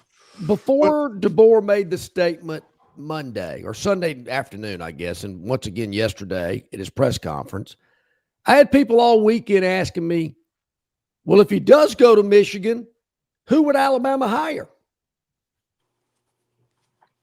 Jeremy Pruitt just got freed up. Oh, he did. Released. Yeah. No, I mean, will Jeremy be at the game tonight at Crampton Bowl for Jackson State? Isn't he a GA or an analyst or something? He's going to be sitting right next to Barry in Fox. That's right. That's the place to be. Yes, Barry's going to sit down, his nameplate right next to it, Jeremy Pruitt. Wow. So, Hey, get the scoop for it, Barry. Have it tomorrow on the show. Yeah, I don't know. I think it's a great question because it would have been so fresh, or it would be so fresh to this most recent hire when you had a lot of the same names. You would think that would be back in that mix. What about Sig? What about Kurt Signetti? I mean, he's a former Alabama assistant. He's 60-something years old. Yeah, well, hey, come on. That's the new 47, whatever, Come on, Barry, Google him, as he says. Oh, believe me, my sister's a professor at IU. We know who Kurt Signetti is. Indiana. Look, there's no more 20-year coaches, right? Yeah. In college football. So if he's good till if a guy is 67 and he's good till he's 75 or even 72 or 73 like Saban, if you get 5 or 6 great years out of that guy, hey, good. And then on to the next. Well, we're well beyond, I think, Nick was sort of the last of that breed, I think, when it comes to that type of situation. Signetti takes Indiana to the number 1 spot in the final deal. And, there's already we've had discussion with Travis about the seedings and stuff in the college football playoff with a group of 5. This is probably, as much as anything, probably the biggest shocker in the change of rankings. What did chocolate peanut butter ice cream do to leapfrog Rocky Road into the number 1 spot in your ice cream power rankings? It's always been around, hasn't it? Yeah, it's just kind of, I don't know. It's just sort of been like Saban era Alabama. It's just that sense of inevitability. Yeah. Based on consistency day in and day out, Rocky Road, I mean, you got to go back to childhood favorite. I mean, we're talking 40 plus years of being number 1 in the ice cream power rankings. But this run by chocolate peanut butter, especially where Haagen-Dazs is Love it. concerned, Yeah. is, See, the is thing hard with to the beat. chocolate, I'm not a big ice cream fan with a bunch of nuts and No. You know, the marshmallows get frozen. They're hard. I know, and that's probably what happened. I aged out, as I've done in many areas of this society. I've aged out, and I think that's maybe part of what happened with Rocky Road. But and the simplicity of the way, the dynamic of the child. I mean, it's undefeated. Look at Reese's peanut butter that's cups. exactly right. Those will go on until the end of time. Hey, they're gonna outlast cockroaches. Yeah, you know, two Reese cups. You're right. and so yeah, I mean that. But I'll tell you, a newcomer. I'll boy, who would this be relative to in college football? Like IU. It's kind of the IU of ice cream right now. Keep your eye on this. Okay, yes, that's what. Swiss vanilla almond. Swiss vanilla almond. Yeah. I am a huge dark chocolate almonds fan. I mean, I can eat them. I can eat my weight in them. And you combine that with that Haagen-Dazs vanilla. You got the dark chocolate almonds in that. Man. That works. But chocolate peanut butter right now is the #1 seed. It is. I tell you one thing that I got on for just a minute, because I do like the Little Debbie oatmeal cream pies. Yeah. And Bluebell came out with an oatmeal cream pie ice cream. Yep. It was good. Yeah, I could see that. I'm an oatmeal raisin cookie fan, big time. Yes. And I'll tell you one, oatmeal chocolate chip. If you haven't had a good oatmeal chocolate chip cookie, that's a great cookie too. But I mean, you put stuff like that, which is really high quality vanilla ice cream. You know, it's going to work usually. Yeah. Well, it is.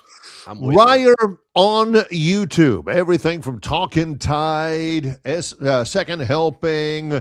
I've been jonesing on No Sleep Teal during this 5-game winning streak for the Jags. Lots of different things. Lots of new content all the time, Travis. Tell us about it. Yeah, we'll have Talking Tide tonight. Chase Goodbread, sports columnist for the Tuscaloosa News, will be live on the channel tonight at 8:30 Eastern, 7:30 Central.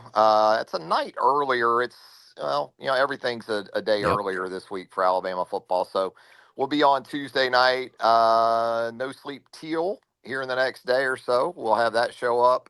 And then Second Helping will be Thursday night live this week. That'll be Thursday night, 8:30 on the channel Eastern with Brent Beard. So a lot of stuff coming up in the next couple of 3 days. Man, it's going to be great. Looking forward to it. Of course, Bama OU Friday night. You got the Jags at Denver in the 3 o'clock window, 4 o'clock Eastern on Sunday. I know you're going to be busy. Yeah, I mean, a lot to take in. Great time of year, no doubt about it. And looking forward to Barry's game, too. Yeah. That should be a fun one with the in-state rivals. That one goes back a ways, doesn't it, Barry? Doesn't that go back to like D2? 64 games previously between these two teams. Yeah. Gulf South reference on this program. I can now retire. Thank you, Fred. Bill Burgess era there you go. at Jack State with the Gamecocks. Awesome stuff. Appreciate you very much, Travis. Thank you, Travis. We'll talk next week. Thank you so much. Travis Ryer on YouTube. Check out all of his content on his channel. Just check out Ryer on YouTube. Well, quick note, Barry. See, the Jags are at Denver. Both these teams on some nice winning streaks. Yeah. I mentioned Denver's won 11 in a row. That's huge. I mean, how many times do teams in the NFL win 11 in a row? I mean, the Dolphins did back in 1972 when they went undefeated, but you're right. In that league, with all of the different, everybody's tough, everybody's got athletes, people get injured, all that stuff. It is extremely impressive to win 11 in a row. Aren't we in the part of the regular season in the NFL where they get into this flex schedule business? Yeah, getting there. Yeah. Could they not put that game on Monday night instead of me watching Phillip Rivers lead the Colts against the 49ers on Monday Night Football? Well, here's the deal. They play Sunday at 3 o'clock, Jags and the Broncos from 3:05 to be specific. Yeah, John is always such a stickler on kickoff time. Yeah. It's like misreading kickoff time by a minute may have cost him at some point. Well, Barry, I can promise you the NFL is a stickler for when those games kick off. Yeah. When it says 3:05, literally that football will meet the toe of the kickoff guy at 3:05. Look, you can have a flyover. You can have parachutists, national. It don't matter. 3:05, that game is taking place. Believe it or not, I plan on being in the Dome by 11:30 on Sunday. Now I know that thing's kicking off dead at 12. Yeah. Jets and the Saints. Good gosh. A combined 7-21. And John's geeked about being there. Hey, we're a 4.5 point favorite in that game. See, that's what I wanted to to have. How do they know? Jags and the Broncos on Sunday afternoon, 3:05. Denver is a 3-point favorite at home. Will that be a Friday offering on the Phantoms Daily Dog? You never know. When we come back, a little bit late, but we will have our Phantom Daily Dog segment. Hoping we can just coming kind of sweep through that, play that through the break. It's Longshore and McKnight in association with Yellowhammer News, presented by Bud Light. Prattville Carpet is the most trusted name in flooring in the river region. Ray Bowles and his staff have an extensive line of Mohawk stain-resistant carpeting in all the latest styles and colors. Prattville Carpet also has hardwood, vinyl, and ceramic tile for all of your flooring needs. Professionally installed at the absolute lowest prices. Take advantage of cash and carry vinyl plank at just $239 a foot. Call them today to set up your free measurement for your home, office, lake house, hunting camp, or wherever you need flooring. 285-8117. That's 285-8117. Or drop by 2201 Cobbs Ford Road in Prattville for Prattville Carpet. Hey, where's the beer guy? Bud Light here? You got a Bud Light? Bud Light? I'm here, Bud Light. Bud Light here? Bud Light here? Bud Light here? Bud Light where? Bud Light here? Oh, Bud Light there. I missed that because of you. You did not miss that play because of me. Tough to stop talking this way? Yeah. It's actually kind of fun. Hey, I got your Bud Light. Oh, nice. Never mind. Anything for the clean, crisp taste of Bud Light. What I miss? I have no idea.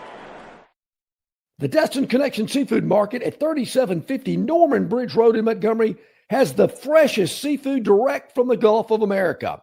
I'm talking red snapper and grouper, all sizes of Gulf shrimp, jumbo lump crab meat and crab claws, Louisiana Bay oysters, and New Bedford scallops. They are a full-service seafood market and kitchen serving po' boys, dinners, and sandwiches. You know, many well-known restaurants in the river region purchase their seafood from the Destin Connection because they know it's the absolute best. Call ahead and your order will be ready for pickup. The Destin Connection Seafood Market, 3750 Norman Bridge Road. Call 288-4272. That's 288-4272. Okay, welcome back in, everybody. It is about 28 minutes to the top of the hour here on a Tuesday. Want to thank one of our loyal viewers and listeners who is in the Big Apple in New York watching us this morning. We really appreciate that. Okay. We got to get to it. Got to do it. Yeah, we got to get to it. I mean, it kind of started out slow last night in Pittsburgh. The Steelers laying 3.5 in this game. We grabbed the 3.5 with the Dolphins, but it just wasn't to be. 28-15 was the score. The Dolphins looked terrible. Is it all about, well, Tua's got to get better players around him? I mean, I've been hearing that for years now, but I'm beginning to wonder if that really is the answer. He doesn't look like he's a very good player, and that's important. Yeah. You know, I was in that camp. You know, they need to give him some help. You know, they need to give him some offensive linemen to help protect him and all of that. I was front and center. But yesterday, it kind of, John, he just doesn't look like a very good quarterback. He is nowhere near what he was, it seems, in his last year at Alabama. Maybe he's nearing the end of the line. I mean, well, maybe so. And it is true that he had a lot of talent around him at Alabama. And I don't want to take anything away from him. No. But he had a lot of talent around him at Alabama. And I've always wondered, would Tom Brady has been as good as he was if he didn't have the talent around him? Troy Aikman, would he be as good as he was? Speaking of Troy Aikman, my wife's watching Jerry Maguire last night. Yeah. I didn't realize Troy Aikman made a cameo in that. Yeah, heck yeah. He was in that thing. So did Glenn Fry. Yeah, he was the other agent. It was great. But, all right. On the other side of things, you can look at it. Yeah. If Archie Manning didn't play for the Saints, he may have been an all-time Hall of Fame NFL quarterback. Probably so. But he spent his whole time getting the snot beat out of him and running for his life. He didn't have any players around him. Was Archie Manning, could Archie Manning have won a quarterback skills competition against Tom Brady? I think he could. 40-yard dash, shuttle run, hitting the whatever it is, the golf cart with a pass or whatever, he'd have beaten him. But Tom Brady, number one, he was very, very good. He was good. Nothing against him. He's also very, very smart. He also had Gronkowski and Wes Welker and, all of those guys, Randy Moss, around him in the best offensive line in the league. So your point is well made. So let's look to tonight. We were trying to go 10-0. Hard in to the do. Daily Dog. We had a 9-0 streak going. 9 straight covers with the Phantom's Daily Dog. Did I get a lot of love and applause and way to go? Good job, Phantom. No, we didn't. It's okay. Not enough. Yeah. Certainly. But boy, this morning early, hey, how'd that Monday night game go, Phantom? They love jumping on you. Unbelievable. When you drop one. What have you done for me lately? I know the feeling. So, Barry, it's a thin card tonight. There's one NBA game tonight, San Antonio at the New York Knicks. There is one football, NFL, high school, college, you name it, one. And that is Troy and Jacksonville State from right here in little old Montgomery, Alabama. National TV audience, ESPN, 8 o'clock kick from historic Crampton Bowl, where the Trojans are a favorite in this game, as you would imagine that they would be. I mean, I certainly understand that. Troy being the favorite here of a 1.5-point favorite. Slight favorite here. I would thought Troy might have been a bigger favorite. They started out the week as a bigger favorite. They were a bigger favorite at the beginning of the week, but it's dropped down a little bit. Yeah, I mean, I don't know if there's been some opt-outs or things of that nature, and really, that's not of our concern. What we're really liking here, Barry, is the total in this game tonight of 49.5. This line has actually dropped a little bit. That doesn't scare us off because we are looking for a lower scoring game, if you will. Well, Phantom, what do you mean by lower scoring? Oh, I don't know, 49 points or lower. How about that? Is that good enough for you? So that's what we're going with tonight. We're expecting that Troy defense to tighten up against Jacksonville State tonight, keep this game under 49.5. So there's the Phantoms' Daily Dog. We're going for the bounce back under 49.5 in the Veterans Bowl in Montgomery tonight. That's good stuff.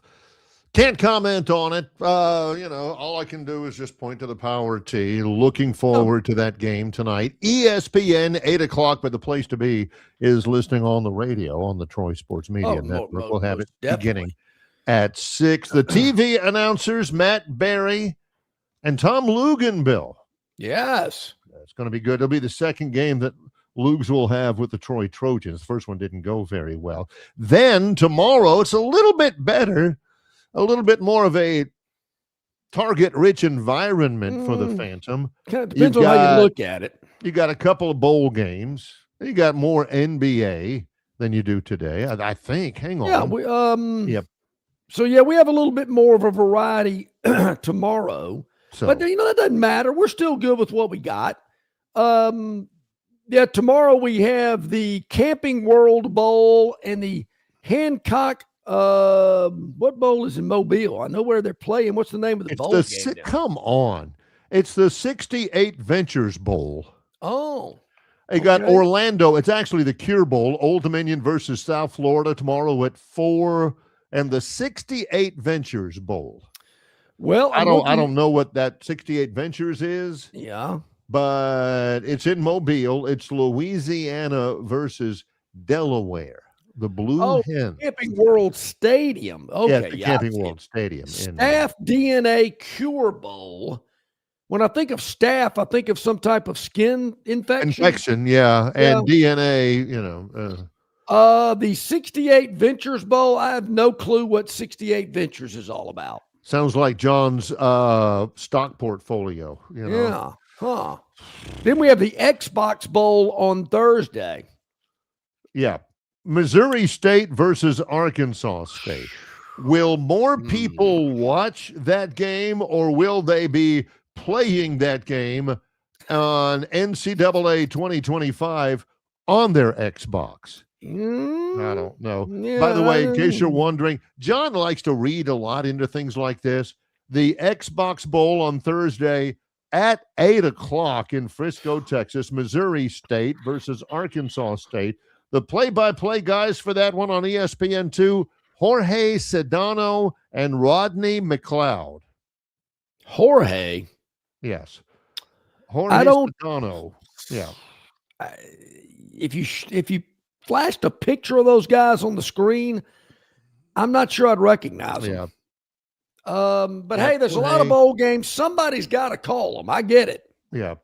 Somebody's got to do it, but I'm not real familiar with those guys. Yeah. The famous Idaho Potato Bowl, Chucky Kempf and Darius Walker. The guy from Hootie and the Blowfish? No, that's Darius Rucker. Oh, right. This is Darius Walker. Darius Walker. Yeah. Okay. Well, that's I got a lot going on this week. I'm just not sure I'm going to have any time to carve out a couple of minutes to watch these worthless, useless, meaningless bowl games. Do I have to refer to them that every time I talk about them? It seems like he does. Yeah, I mean, that should be a given.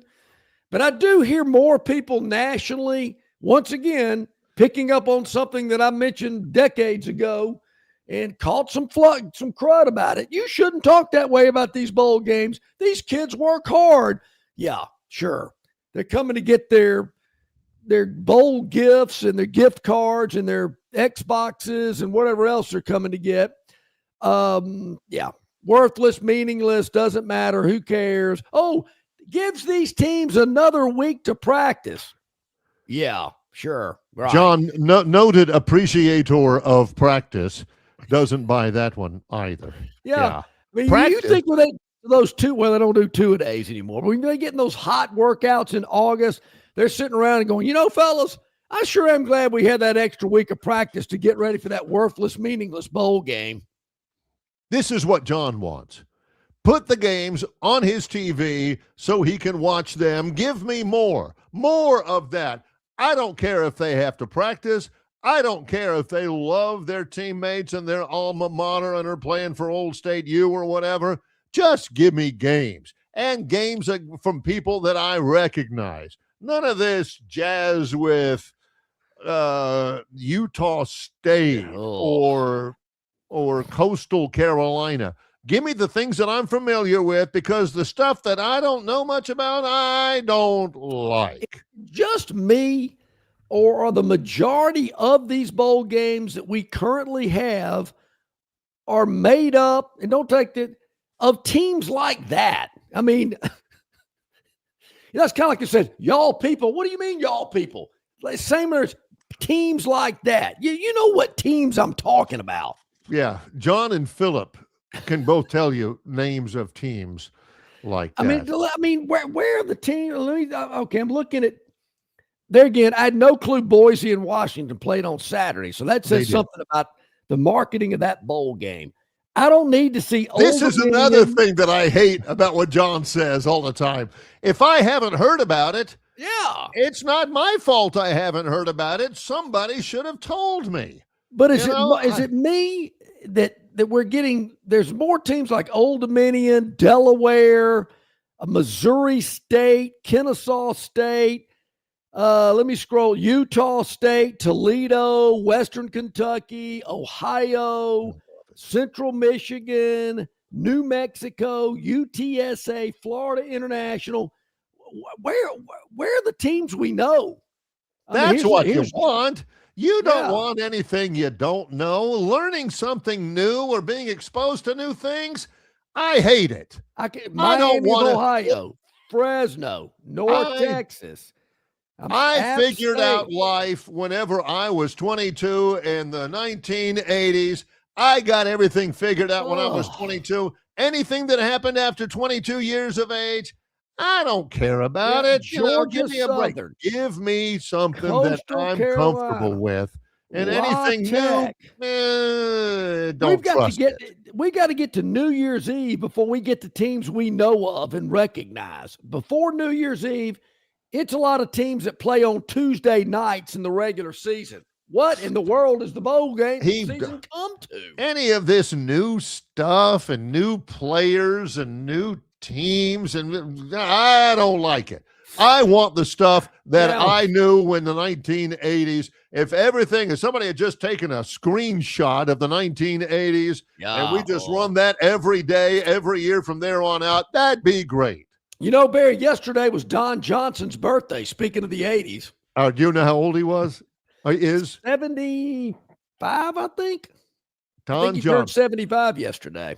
And for the forever to John, he's going to be riding in that convertible. Oh yeah, down the Alligator Alley, heading out of Miami with Tubbs beside him, and with Axel F playing on his quadraphonic blouse. Oh man, though they just don't make TV shows like that anymore. But yeah, I mean, now of course, leave it to Dennis Mitchell. John, please keep up.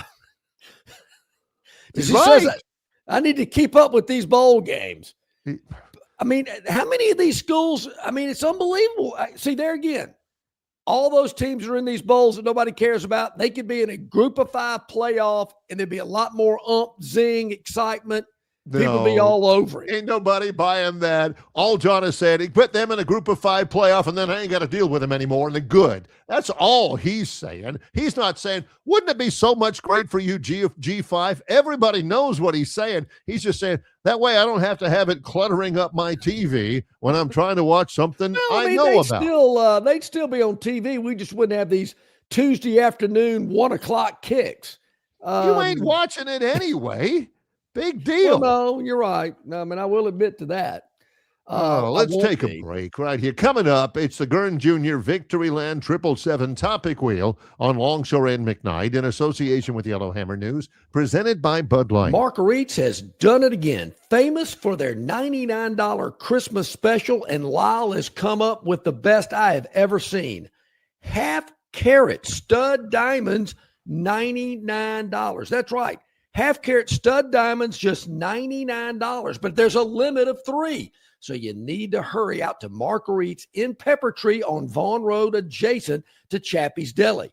Marguerite's, of course, is open extended days and hours during the Christmas holiday shopping season. So make sure to take advantage of this year's incredible Christmas $99 special. Half-carat diamond studs, just $99 from Marguerite's Exquisite Jewelry. They make it. They really make it at Marguerite's. Building your finances doesn't happen by chance. It takes guidance tailored to your needs.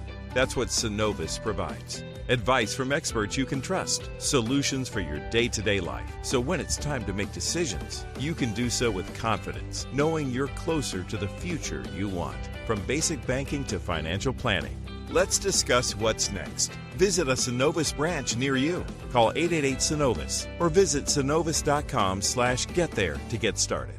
You can be a winner too with Victoryland Casino's 8 days of giveaways. The more you visit, the more chances you have to win. We're giving away $125,000 in free play and cash. That's right, Victoryland Casino is giving away $125,000 in free play and cash. Come play the latest and greatest games featuring exciting bonuses and huge jackpots. There's always more ways to win at Victoryland Casino. Off I-85, exit 22, Shorter, Alabama. Must be 21 or older. Must be present to win.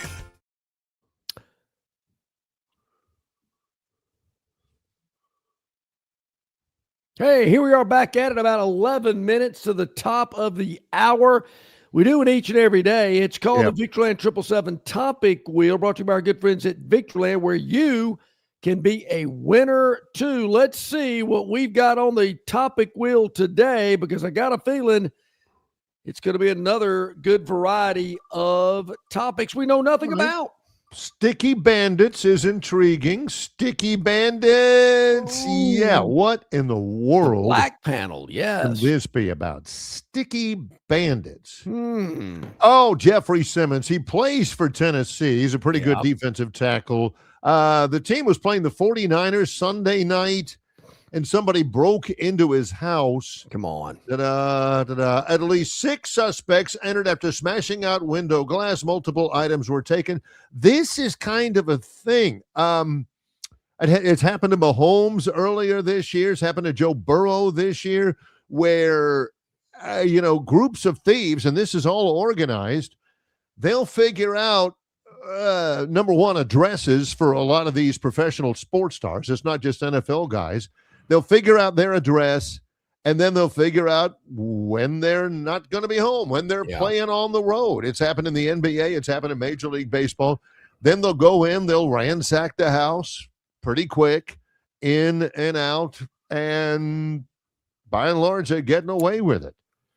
You kind of wonder, with all the money that these guys are making, can they not get some type of security service or system or something? Well, that's the key, is to get in and get out quickly, even if nobody's home, if everybody's gone. Get in, get out. They wear, full face ski masks and stuff, and they smash and grab and go. That's become a thing. Are they going to have to start hiring private security personnel every time they go on a road trip? Jeez. Watch after everybody's house? Yeah. And that's thousands of dollars. Jeffrey Simmons, people know where he's not. Yeah. They know he's not home. So in this society now where, it's evidently okay to take what's not yours, this is becoming more and more of a thing for professional athletes. Let's spin away. We're still looking for that orange panel. I think we had an orange panel during Halloween, but I could be mistaken. LCL2. Could this be about? Oh, yeah. His LCL. ACL, left knee, LCL in his left knee. I'm going to have to ask Robert Kahn about that. Yeah, really. You got to get Robert Kahn on the air with lateral ligament. I don't know if it needs any more time. They say it complicates the recovery. It doesn't necessarily extend the timeline. And here's the thing. If it's 9 months, then he's not going to be ready for the start of, preseason camp.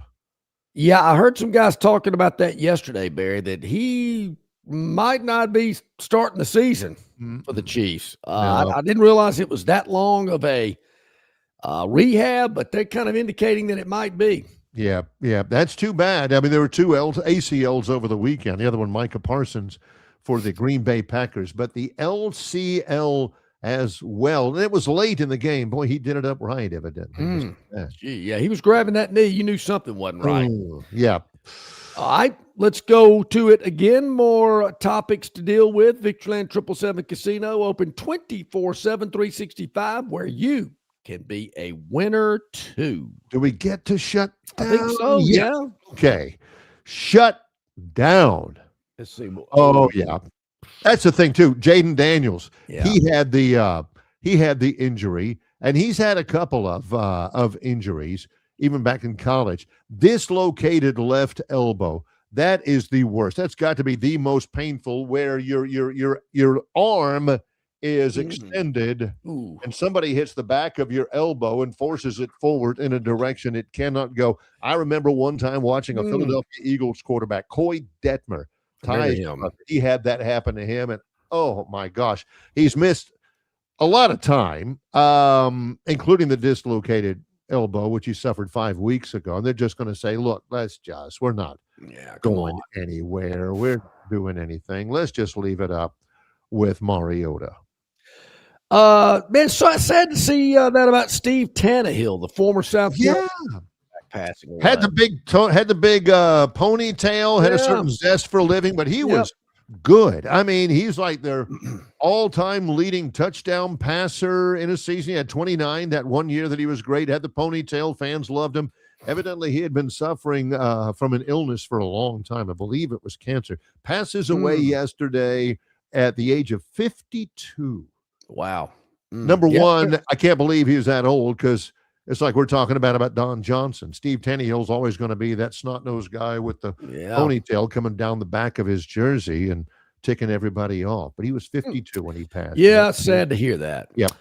3 more to go. Blue, red, yellow. Let's spin away and see what pops up next on the wheel. We had no idea what these topics are about. Please let it be the bench because that's one thing I can speak authoritatively about. Yeah, me too. The bench.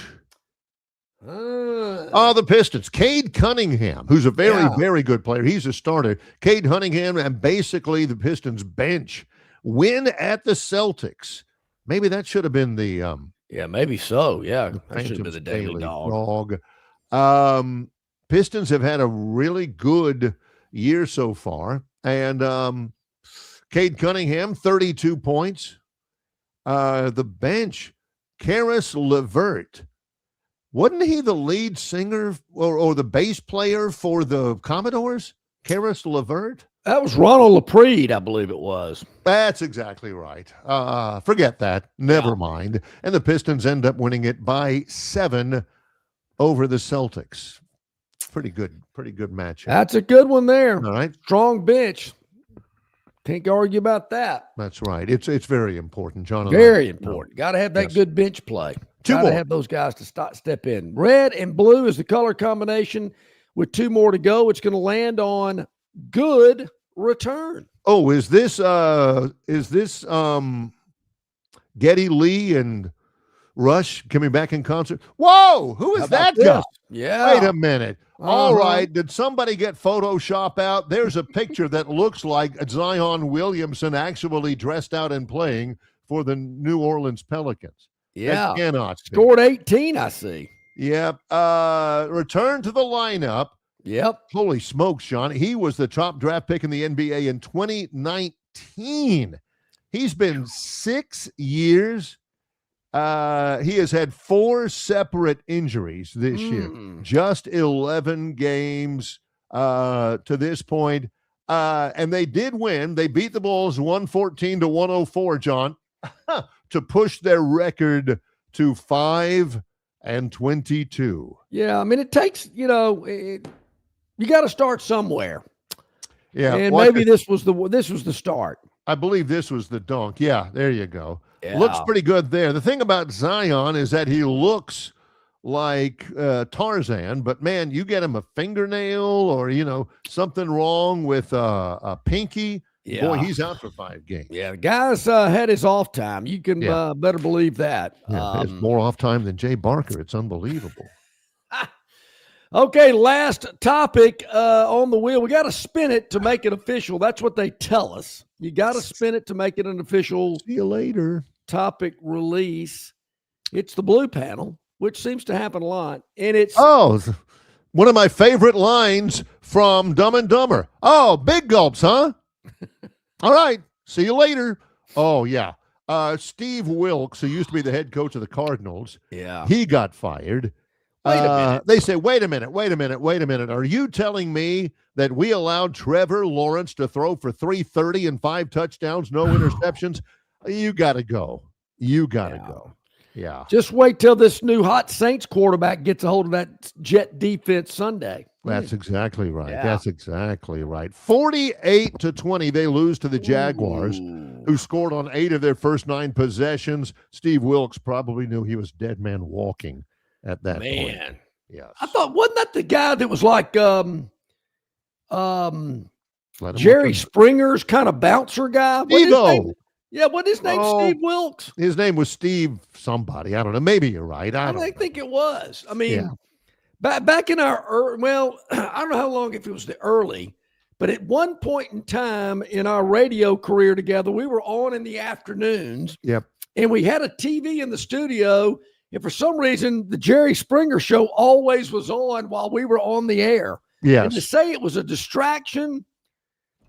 Robbie, some of those phone calls, and you're wondering, well, why is Barry the only one responding to me? That's because somebody was finding out whether they really were the father or not on Jerry Springer, and that's where John was. A fight was breaking out. I'm going, Yes. ooh, look at this fight on Springer, which was about every day. Yeah. Jerry's no longer with us, I don't think. No, I'm not sure Steve is either, to be honest with you.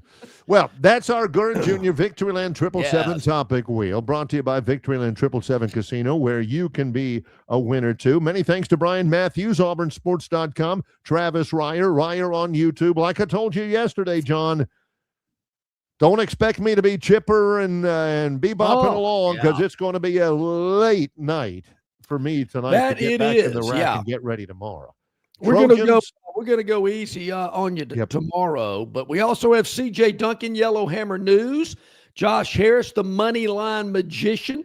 They'll join us tomorrow. We'll certainly recap the big bowl game tonight, the Veterans Bowl in Montgomery, and then look ahead to some of these other bowl games coming up this weekend, including a college football playoff game. Come on out, Crampton Bowl tonight, 8 o'clock. It's the Salute to Veterans Bowl, Troy versus Jacksonville State. We'll have it on the radio. It's on ESPN. John's going to try to bogart his way in to see if he can get a picture with us and Luke's. Lots to talk about tomorrow on Longshore and McKnight in association with Yellowhammer News, presented by Bud Light.